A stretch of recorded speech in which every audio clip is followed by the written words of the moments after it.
Second quarter now. Drew Brees, a little play action fake. Who's he looking for? Emmanuel Sanders, the Robert Ory of wide receivers. He gets an end zone. He had 60 catches on the season for $500,000. There was a lot of bonuses being hit yesterday. I see you, Emmanuel. Let me host. I love that Nate knows all of that information. Oh, yeah. I love that, man. I love the little details within the contracts and guys balling out and achieving those goals, those financial goals. Taysom Hill, he gets an end zone. The Saints win. They win big, 33-7. How about that? Saints look good. They're 12-4. Yeah, and they have the Bears. Yep, they clinched the 2 seed. Wild card weekend. Tom Pelissero joining us right now. Tom, Saints look good. They were without their 2 best players. They somehow did it. Ty Montgomery, a 100-yard game with everybody out due to COVID-19. What is the latest on New Orleans, set to face Chicago here this week? Okay, the Saints got a gift from the NFL schedule makers. Their wildcard playoff game against the Bears is at 4:40 p.m. Eastern on Sunday. That is 10 days after Alvin Kamara first tested positive for COVID-19, which means he now has a chance to get back and play in that game, which he would not have been able to do if the game had been scheduled on Saturday. Now, this does not necessarily mean that Kamara will play. He needs to remain asymptomatic. He has to pass a cardiac screening, get full medical clearance, but this is the possibility that the Saints had been hoping for. As for their other running backs, including Latavius Murray, they are all eligible to rejoin the team midweek and play on Sunday as long as they continue to test negative. This is all, of course, good news for a Saints team that also is anticipating getting a boost with the return of wide receiver Michael Thomas from injured reserve. Okay? Getting healthy at the right time. Their defense looked incredible yet again in a season finale win for the regular season. Appreciate you, Tom. Talk to you in a bit. That game, of course, will be played on Fox at 4:40 p.m. Eastern on Sunday. Okay, Shregs, let's go west. Seahawks 49ers. Let's see it. Seahawks still had a chance at the number 1 seed here. Had the situation been the Packers lose, Seahawks win, Saints lose, Seahawks were sitting number. That's why you had 2 scores up in the top left for Fox yesterday during this game. But the 49ers came out looking to win as well. They were up 16-12 late, 4th quarter, 4th and goal. This is everything. Russell Wilson goes back, throws it, lofts it, and who's he hit? Tyler Lockett, who he's hit so many times before. Touchdown. David Moore would get his contract incentives, and the Seahawks would get a win and finish the season 12-4. They play the Rams in the playoffs next Saturday. 12-4 is pretty good. All right, Mitch Trubisky playing some of the best football of his career.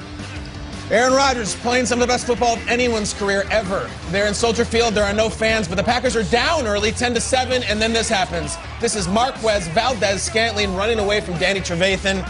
He got matched up with him one-on-one, and Rodgers just went fish in a barrel, and then he did some elevation. 14-10. Still second quarter.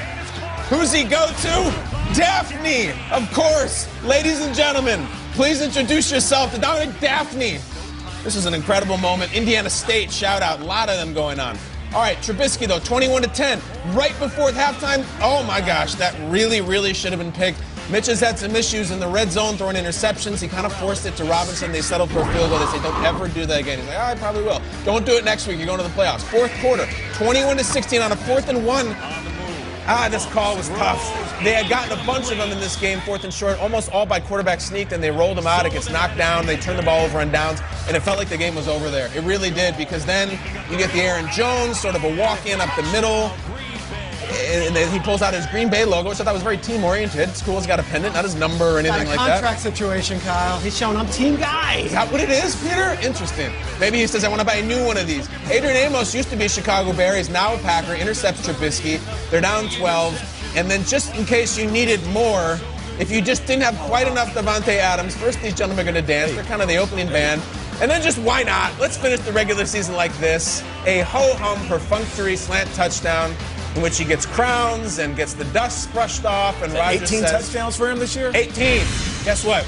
Unless somebody beats the Packers, they're going to have to go to Lambeau to do it. All NFC playoff games will go through the frozen tundra of Lambeau Field, 35-16. It was not close. And afterwards, Rodgers said what a great season it's been and called out someone in the Green Bay Packers organization for their dance moves.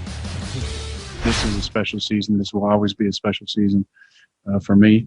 Usually, the older you get, I think anybody over 30 can appreciate, especially the dads in the room and the moms. But the emotions, the perspective changes a little bit. I think you're a little, each moment is a little more special, and but a lot of hugs and